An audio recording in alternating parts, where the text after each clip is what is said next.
Hello everyone, and welcome to the Vlinkaz channel. In this video, I'm going to show you how to fix Bluetooth and Wi-Fi not showing up on your Windows 11 computer. If the Wi-Fi or Bluetooth icons are missing in the bottom right corner, here are a few ways to solve it. And now let's get started.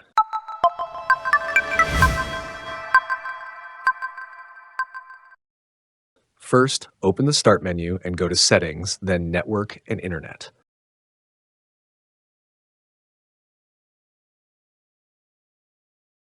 Turn flight mode on for about 10 seconds, then turn it back off and check if Wi-Fi is working.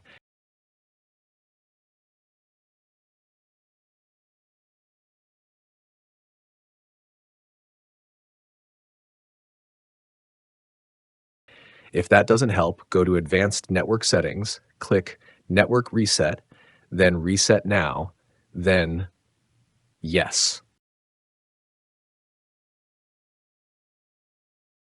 Then restart your computer.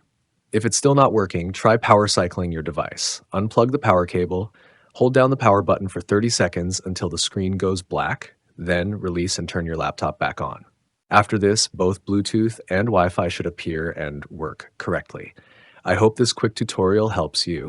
Don't forget to like, share, and subscribe. As always, thanks for watching, and see you in next video.